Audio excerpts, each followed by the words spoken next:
The High Military Command for the Restoration of National Security and Public Order has decided to immediately depose the president, close all institutions of the Republic of Guinea-Bissau until further notice, suspend all social media activities until further notice. Wow.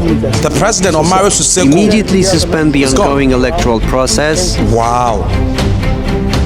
Close land and sea borders and national airspace.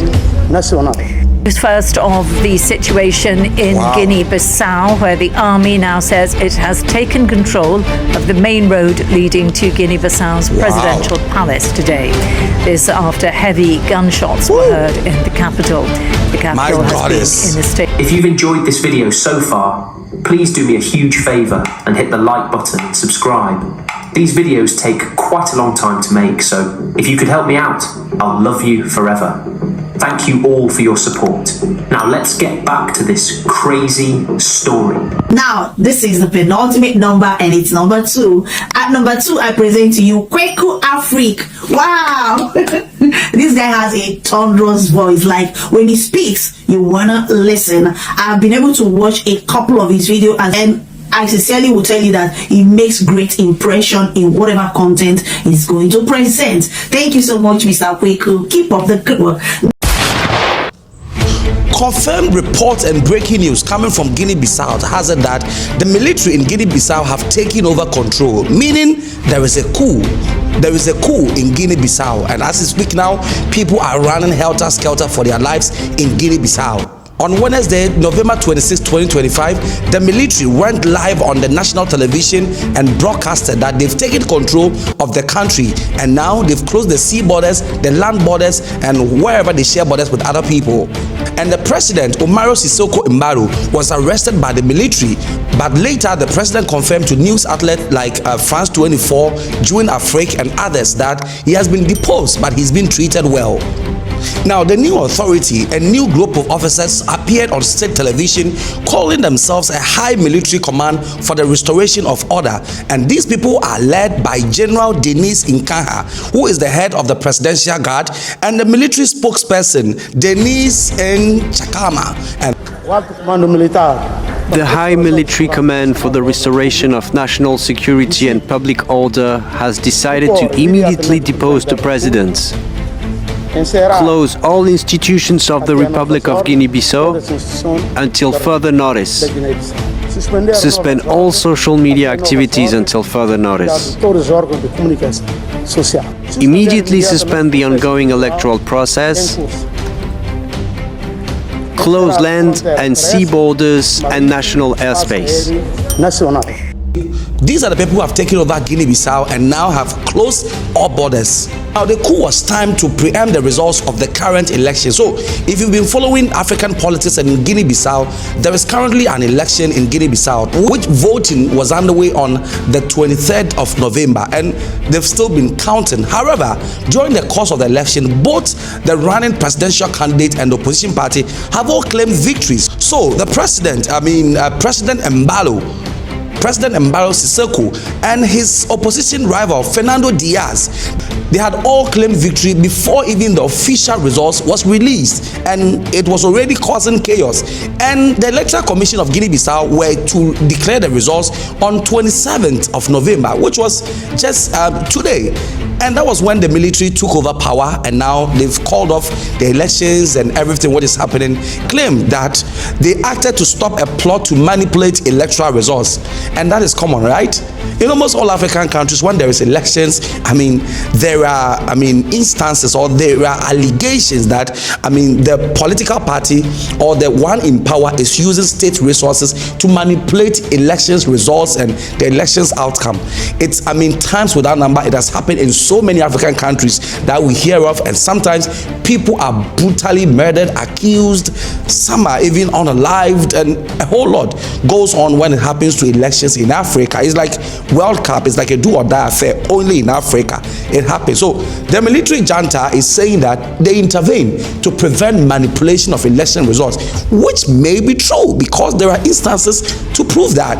Even in a country where a woman president, recently BBC investigations have shown that a number of people were unalived, some buried.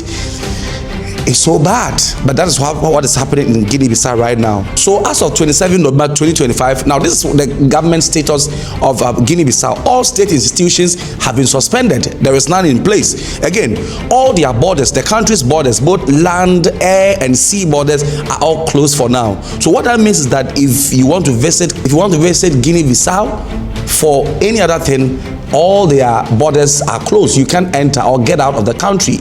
And the military have also placed a nightly curfew. It's been imposed, and the military has warned that the public should remain calm. They say if you don't win, you will hear. And some people are currently in detention. I know these people are high-ranking officials, including the interior minister and the chief of general staff. They've all been reportedly detained. Now, this is my take. So I'll tell you that President Embalo Sissoko is not an innocent victim of power grab. In fact, he is a beneficiary of some of this coup. In fact, he was the architect of political pressure cooker when leaders dissolved parliament, as he did in 2022 and 2023, and he ruled by decree and excluded major political opposition parties like the PAIGC from elections. So in short, he himself, he's been a beneficiary of what is happening to him. In fact, they remove peaceful avenues for change. When the ballot box is glued shut, the gun cabinet also gets open, and that is exactly what is happening in Guinea-Bissau. But one thing you should note is that unlike the coups in Mali, Niger, or Burkina Faso, which were driven by anti-Western sentiment and security failures against jihadists, Guinea-Bissau's instability is offering about trafficking route, and that is so disturbing. Now, looking at the excuse which was given by the new junta or the military regime, so they said that they acted to stop a plot involving a well-known drug lord. I mean, this is code because Guinea-Bissau has long been a transit hub for Latin American substances heading to Europe. I mean, you can see it in the history books. So my question remains that, is this a revolution for the people or a tough war for the ports? Especially when the military speaks of restoring order in Bissau. Because we have a task. Whose order? Is it the people's or the cartels? What is happening in Guinea-Bissau? President Embalo's strongman model has failed because President Embalo styled himself as a new kind of a strongman. He called his ideology Embaliolism, which means order, discipline, and development. And he tried to bypass the messy consensus building of parliament.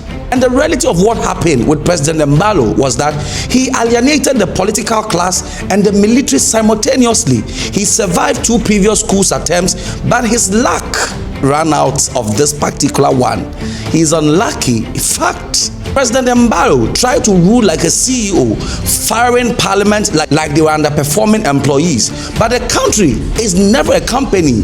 You cannot fire the people's representatives indefinitely without firing up the barracks. And that is exactly what is happening in Guinea-Bissau. So now I'll conclude my video by saying that Guinea-Bissau is a small country, but its lesson is huge because it tells us that stability cannot be forced by a strong man. It must be built by consensus, and until African leaders respect their own constitution, soldiers will continue to feel that they have the right to tear them up. My name is Kweku Africa, and this is Kweku Africa Media, and this is my take. What do you think? Give it in the comment section. And who do you support? Do you support the military junta, or do you support the people? Do you think that what is going on is a step in the right direction, or you think it's wrong? Don't forget to leave your comment in the comment section and join this amazing and wonderful family if you haven't done so. It's a wrap for today.